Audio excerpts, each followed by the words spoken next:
नमस्कार दोस्तों, कैसे हैं आप सब लोग। उम्मीद करता हूं आप सभी लोग बढ़िया हैं, मस्त हैं, स्वस्थ हैं और तैयारी भी आप लोगों की ज़बरदस्त चल रही होगी। तो मेरा नाम है शिवम और होम साइंस जंक्शन पर आप सभी का स्वागत है।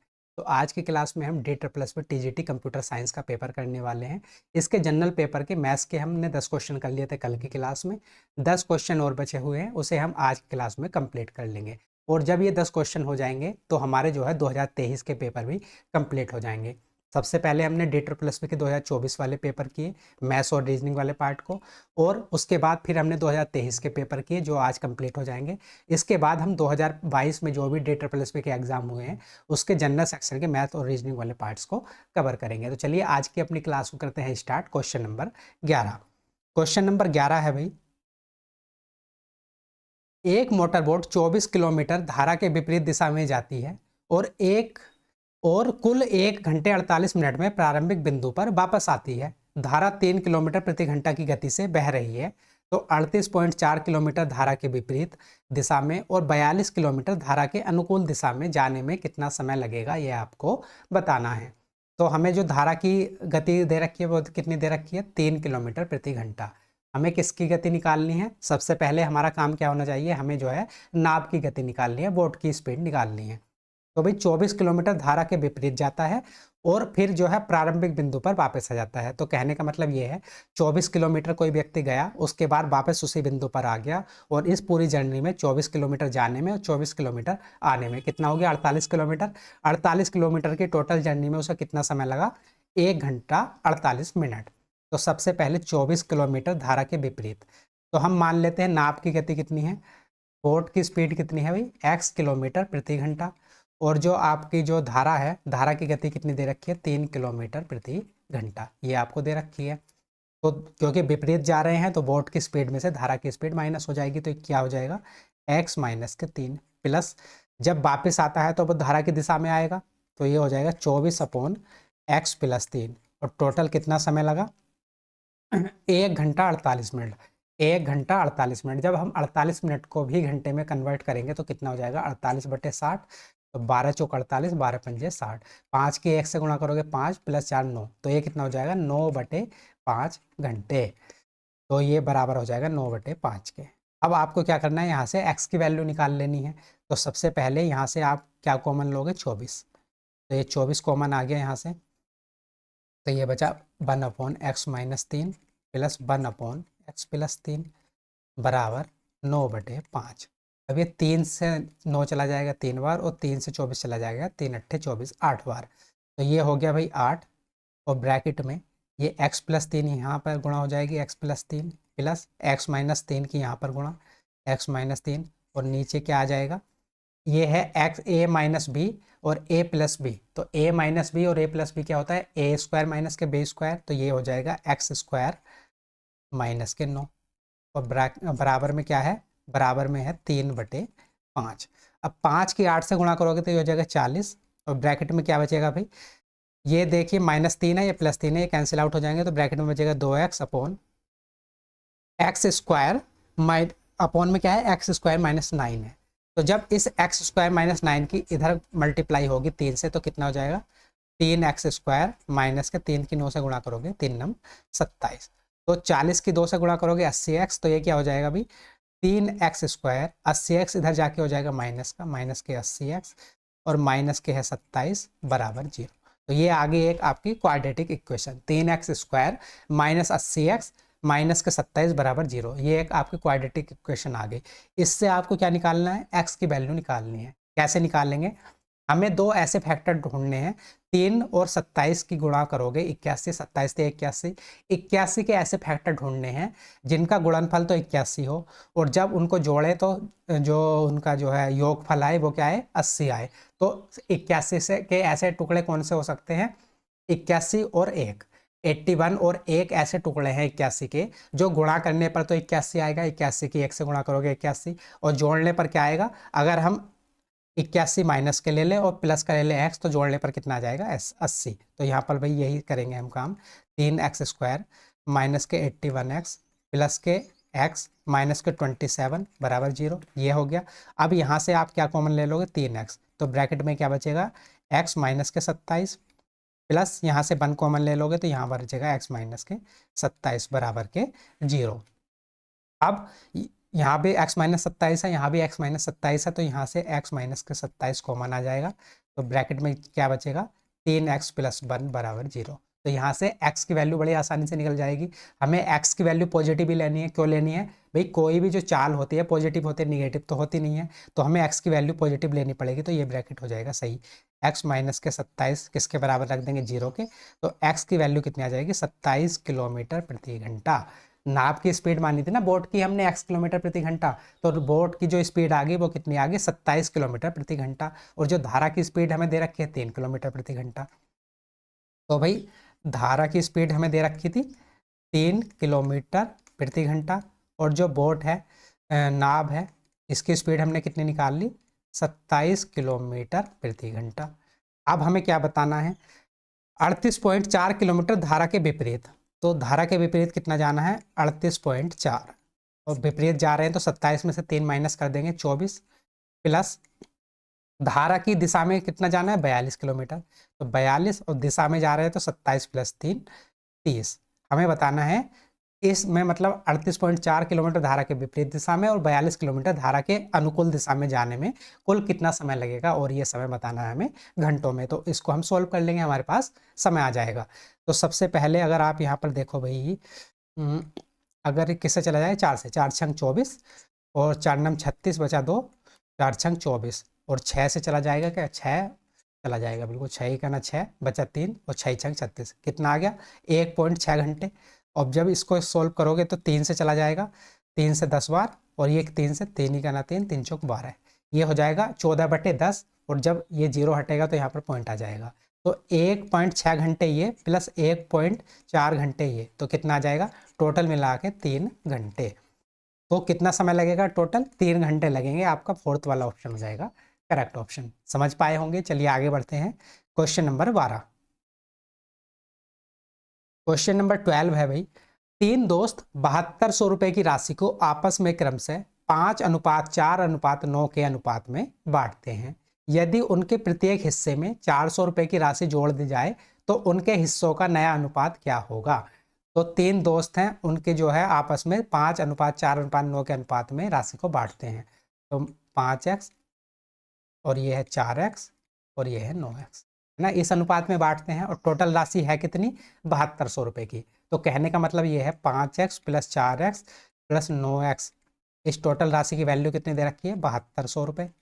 तो 5 4 9 और 9 18, 18x की वैल्यू कितनी है, 7200 रुपये। तो यहाँ से x की वैल्यू आप निकाल सकते हो, 18 चौक 72, 400 रुपये। x की वैल्यू आपके पास कितनी आ गई, 400 रुपये। तो x की वैल्यू यहाँ पर रख देंगे तो हमें पता चल जाएगा कि कितनी कितनी राशि उनमें आपस में बटी है। तो 5 की 400 से गुणा करोगे तो कितनी हो जाएगी, 5 चौक 20, 2000। ऐसे ही 400 की 4 से गुणा करोगे कितनी आ जाएगी, 1600। 4 की 9 से गुणा करोगे तो ये कितना आ जाएगा, 3600। तो क्योंकि हमें यहाँ पर क्या रखना है, 400 रुपये की राशि और जोड़नी है। प्रत्येक के हिस्से में कितने की राशि जोड़नी है, 400 रुपये की। तो 2000 में 400 जोड़ोगे तो कितना हो जाएगा, 2400। ऐसे 1600 में 400 जोड़ोगे तो कितना हो जाएगा, ये हो जाएगा 2000। ऐसे 3600 में 400 जोड़ोगे तो कितना हो जाएगा, 4000। तो अनुपात बताना है, अनुपात बताना तो 2 जीरो यहाँ से कैंसिल, 2 जीरो यहाँ से कैंसिल, 2 जीरो यहाँ से कैंसिल, ये 4 से चला जाएगा, 4 छंग 24, 4 पंजे 20 और 4 दाई 40। तो क्या अनुपात आ गया भाई, 6:5:10। तो आपका फर्स्ट वाला ऑप्शन हो जाएगा करेक्ट ऑप्शन। चलिए आगे बढ़ते हैं। क्वेश्चन नंबर 13 क्या है, study the given pie chart and bar graph to answer the question that follows. Total number of students कितने दे रखे हैं, 5000 दे रखे हैं। और ये क्या है, distribution of students in 5 different school. 5 अलग अलग स्कूलों में जो है स्टूडेंट्स का डिस्ट्रीब्यूशन दे रखा है। और ये है number of boys in each school, और ये प्रत्येक स्कूल में लड़कों की संख्या दे रखी है। तो ये है भाई स्कूल ई, ये है 35%। अगर आपको दिखाई नहीं दे रहा हो तो मैं आपको बता देता हूँ, यह है स्कूल ई 35%, स्कूल ए 15%, स्कूल बी 5%, स्कूल सी 25% और स्कूल डी है 20%। मतलब कहने का मतलब यह है टोटल नंबर ऑफ स्टूडेंट्स की वैल्यू कितनी दे रखी है, 5000। तो 100% की वैल्यू कितनी दे रखी है, 5000। यहाँ से अगर आप 1% की वैल्यू निकालो तो कितनी आ जाएगी, 50 स्टूडेंट्स। तो 1% की वैल्यू कितनी है, 50 स्टूडेंट्स हैं। अब अपने क्वेश्चन को पढ़ते हैं। What is the ratio of the number of boys in school C. तो नंबर ऑफ बॉयज़ बताने हैं स्कूल सी में, और ये दे रखे हैं number of boys in each school. तो स्कूल सी ये है, इसमें नंबर ऑफ बॉयज़ कितने हैं, 800। तो ये हो गए 800। The number of girls in school B, और स्कूल बी में जो है नंबर ऑफ गर्ल्स बतानी है। Total number of girls school B में कितनी है, 5%। 1% की वैल्यू कितनी निकाली हमने, 50। तो 5% की वैल्यू कितनी हो जाएगी, 5 पंजे 25, 250। तो 250 तो आ गए टोटल स्टूडेंट क्लास बी में, स्कूल बी में। स्कूल बी में टोटल नंबर ऑफ स्टूडेंट्स कितने आ गए, 250। लेकिन हमें क्या बताना है, गर्ल्स इन स्कूल बी, लड़कियों की संख्या बतानी है। तो टोटल स्टूडेंट है 250, और लड़कों की संख्या कितनी है स्कूल बी में, 150। तो 250 में से 150 माइनस कर दोगे तो ये कितना बचेगा भाई, 100। और 100 क्या आ गई, गर्ल्स आ गई, लड़कियां। तो स्कूल बी में लड़कियों की संख्या कितनी आ गई, ये आ गई आपके पास 100। And the total number of students in school E, और स्कूल ई में जो है टोटल नंबर ऑफ स्टूडेंट्स बताने हैं। तो स्कूल ई में जो है कितने परसेंट स्टूडेंट्स हैं, 35%। 1% की वैल्यू हमने कितनी निकाली, 50। 1% की वैल्यू हमने निकाली 50, तो 35% की कितनी हो जाएगी, तो 50 की 35 से गुणा कर दोगे तो कितना हो जाएगा, 0। 5 पंजे 25, और 5 या 15, 16, 17, कितनी आ गई, 1750, है ना। 1% की वैल्यू 50 थी, तो 35% की वैल्यू कितनी आ गई, 1750। तो स्कूल ई में कितने स्टूडेंट्स आ गए, 1750। इन सब का हमें क्या बताना है, रेशियो बताना है। तो क्या हो जाएगा, 800, उसके बाद 100, और ये है 1750। तो 1 0 से 1 0, उसके बाद 5 से 80 चला जाएगा 16 बार, 5 से 10 चला जाएगा 2 बार, और 5 या 15 बचा 2, 5 पंजे 5 से 15 2, 5 पंजे 25, 35। हाँ, तो क्या आ गया, 16:2:35। 16:2:35 थर्ड वाला ऑप्शन हो जाएगा आपका करेक्ट ऑप्शन। समझ पाए होंगे। सबसे पहले हमने क्या किया, total number of student they रखे थे 5000, 5000, हमने 1% की वैल्यू निकाल ली। अब जो है, अब तो क्वेश्चन आसानी हो गया। चलिए आगे बढ़ते हैं, क्वेश्चन नंबर 14। क्वेश्चन नंबर 14 है भाई, यदि किसी अंकित मूल्य पर 39% की छूट तथा 15% और 20% की दो क्रमिक छूटों के साथ विक्रय मूल्यों का अंतर 112 रुपए है, तो अंकित मूल्य क्या होगा। क्वेश्चन आप समझ पाए। क्वेश्चन में बोला गया है कि आपको दो छूट दी जाती है। एक तो छूट दी जाती है 39% की, एक तो छूट है 39% की, और जो दूसरी छूट है वो क्या है भाई, 15% और 20% की दो क्रमिक छूट। या तो आप 39% की छूट ले लो, या फिर 15% और 20% की क्रमिक छूट ले लो। और इन दोनों के साथ जो है विक्रय मूल्यों का अंतर कितना है, 112 रुपए है। तो एक छूट है भाई 39%, और दूसरी है 15 और 20। 15 और 20 का मतलब ये हो 15 + 20 माइनस के 15 गुणा 20/100, ऐसे ही निकालेंगे। तो 1 0 से 1 0, और ये कितना हो गया, 15 दूनी 30, और 30 की 10 से भाग करोगे कितना बचेगा, 3। तो माइनस के करना है 3। तो 15 और 20 कितना हो जाएगा, 35, और 35 में से 3 माइनस करोगे आ जाएगा 32%। तो याद उन एक तो पहली वाली जो छूट थी ये थी 39%, और इनकी जो दो की क्रमिक छूट है ये निकाल के कितनी आई, 32%। और इन दोनों छूटों का जो अंतर दे रखा है विक्रय मूल्यों का अंतर 112 रुपए है। तो 39 में से 32 माइनस करोगे तो 7%, और 7% की वैल्यू आपको कितनी दे रखी है, 112 रुपए। तो यहाँ से 1% की वैल्यू कितनी आ जाएगी, 7 का 7, और 7 छंग 42। 1% की वैल्यू कितनी आ गई आपकी, 16। हमें क्या बताना है, अंकित मूल्य बताना है, मतलब 100% की वैल्यू बतानी है। अगर 1% की वैल्यू 16 है, तो 100% की वैल्यू कितनी हो जाएगी, 1600 रुपए। तो आपका थर्ड वाला ऑप्शन हो जाएगा करेक्ट ऑप्शन। चलिए आगे बढ़ते हैं, क्वेश्चन नंबर 15। क्वेश्चन नंबर 15 है भाई, ए किसी काम को 15 दिनों में कर सकता है, जबकि बी वही काम 20 दिनों में कर सकता है। दोनों ने एक साथ में काम करना शुरू किया, लेकिन 3 दिन के बाद ए ने काम को छोड़ दिया। शेष काम बी अकेले करता है, पूरा काम कितने दिनों में कंप्लीट हो जाएगा, ये आपको बताना है। तो ए किसी काम को 15 दिन में कर सकता है, जबकि बी वही काम कितने दिन में कर सकता है, 20 दिन में।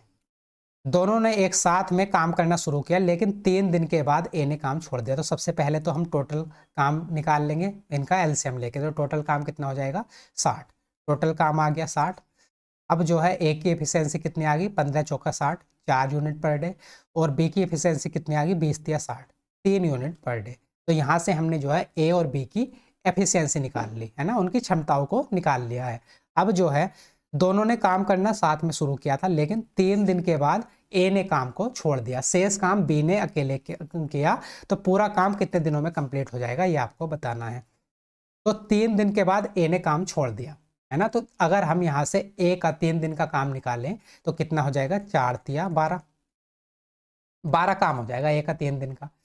क्योंकि ए जो है एक दिन में कितना काम करता है, 4 काम, और ये काम कितने दिन किया उसने, 3 दिन काम किया, है ना। क्योंकि 3 दिन के बाद जो है ए ने काम छोड़ दिया, तो 3 दिन तक तो ए ने काम किया होगा। तो 3 दिन का ए का काम कितना आ गया, 12 यूनिट। टोटल काम था कितना, 60 यूनिट। 60 यूनिट में से 12 यूनिट काम किसने कर दिया, ए ने कर दिया। तो बचा कितना, 48 यूनिट काम बचा। अब ये जो 48 यूनिट काम है ये किसने किया होगा, बी ने किया होगा। मतलब शुरू के 3 दिन भी बी ने किया होगा और बाद का जो बचा हुआ है वो भी बी ने किया होगा, क्योंकि ए का जो काम था वो तो हमने माइनस कर दिया। ए का जो 3 दिन का काम था वो तो हमने टोटल काम में से माइनस कर दिया। अब जो भी काम बचा है ये 48, ये सिर्फ बी ने किया होगा। तो 48 काम को बी को करने में कितना समय लगेगा, बी एक दिन में काम करता है 3 यूनिट, तो 48 यूनिट को करने में कितना समय लगेगा, 3 से भाग कर देंगे, 3 का 3 और 3 छंग 18। कितने दिन लगेंगे, 16 दिन लगेंगे। 16 भी ऑप्शन में नहीं है क्या, 16 या 48। या फिर आप दूसरे तरीके से करके देखिए कि दोनों ने जो है काम शुरू किया और 3 दिन के बाद ए ने काम छोड़ दिया, मतलब 3 दिन तक तो ए और बी दोनों ने एक साथ काम किया होगा। तो दोनों का एक दिन का काम कितना है, 7 यूनिट, और 3 दिन में कितना कर देंगे, 21 यूनिट। तो 60 में से 21 यूनिट माइनस करोगे तो कितना बचा, 39 यूनिट काम और बचा। और ये जो 39 यूनिट काम है वो कौन करेगा, बी अकेले करेगा। और बी एक दिन में कितना करता है, 3 यूनिट काम, तो बटे 3, तो 3 का 3, 3 3 9, 13 दिन लगे। तो 13 दिन तो शेष काम को करने में लगे, है ना। और अगर कंप्लीट काम को देखोगे तो 13 तो दिन ये और 3 दिन पहले वाले प्लस 3 बराबर 16 दिन। तो भाई 16 आंसर आ रहा है। पूरा काम कितने दिनों में पूरा होगा, अगर पूरे काम की बात करें तब तो 16 दिन आएगा, लेकिन अगर शेष काम की बात करें तो 13 दिन आएगा। तो यहाँ पर कर लेते हैं 16 ऑप्शन, है ना। ऑप्शन में थोड़ी गलती थी। चलिए, तो थर्ड ऑप्शन हो जाएगा आपका करेक्ट ऑप्शन। समझ पाए ना। अगर हमसे पूछा जाता कि शेष काम कितने दिन में कंप्लीट हो जाएगा, तब तो हमारा आंसर कितना आ जाता, 13 आ जाता।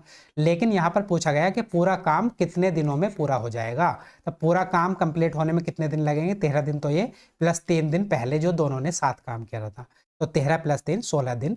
तो ये हमारा ऑप्शन में गलती थी। चलिए आगे बढ़ते हैं, क्वेश्चन नंबर 16। क्वेश्चन नंबर 16 है, किसी निश्चित धनराशि की चक्रवृद्धि राशि 4 वर्षों और 5 वर्ष में क्रमशः 10,210.46 और 11,027.30 हो जाती है। ब्याज की दर लगभग इस प्रकार है। तो हमें जो ब्याज की दर बतानी है वो अप्रोक्सीमेट में बतानी है, क्योंकि अप्रोक्सीमेट वैल्यू बतानी है। तो इसको भी हम अप्रोक्सीमेट मान लेते हैं और इसको भी अप्रोक्सीमेट मान लेते हैं। तो 5 वर्षों में कितनी हो जाती है राशि, 11,027। इस पॉइंट के बाद दो जो ये 30 है इसको हम छोड़ देते हैं, क्योंकि हमें अप्रोक्सीमेट वैल्यू बतानी है। और 4 वर्षों में राशि कितनी हो जाती है, 10,210। तो 5 वर्षों में हो जाती है 11,027, 4 वर्षों में हो जाती है 10,210। तो हम यहाँ से जो है 1 वर्ष का जो है ब्याज निकाल लेंगे, चक्रवृद्धि ब्याज। तो इसमें से ये माइनस करेंगे तो 7, 2 में से 1 माइनस करोगे 1, 10 में से 2 माइनस करोगे 8। तो 1 वर्ष का ब्याज कितना आ गया, 817। और 817 किस पर ब्याज मिला, 10,210 पर। और परसेंटेज वैल्यू बतानी तो गुणा कर देंगे 100 से। तो 1 0 से 1 0, तो ये हो जाएगा 10 21 और 817 0। तो ये कितनी बार चला जाएगा, लगभग 8 बार चला जाएगा। तो 8 का ना 8, 8 दूनी 16, 6 और 1 और 8 का ना 8, कितना आ गया, 8,168 बचा 2। तो लगभग जो है 8% वैल्यू आपकी आ जाएगी। तो ब्याज की दर लगभग कितनी आ जाएगी, 8%। थर्ड वाला ऑप्शन हो जाएगा करेक्ट ऑप्शन, क्योंकि हमें अप्रोक्सीमेट में ही वैल्यू बतानी थी, तो इसलिए थर्ड वाला ऑप्शन हो जाएगा आपका करेक्ट ऑप्शन। चलिए आगे बढ़ जाते हैं, क्वेश्चन नंबर 17। क्वेश्चन नंबर 17 है भाई, 15 छात्रों के एक समूह की औसत आयु 28 वर्ष थी। जब 5 नए छात्र समूह में शामिल हुए तो औसत आयु 2 वर्ष बढ़ गई। समूह में शामिल होने वाले 5 नए छात्रों की औसत आयु क्या है, ये आपको बतानी है। तो यहाँ जो है भाई ये एवरेज का क्वेश्चन है ना।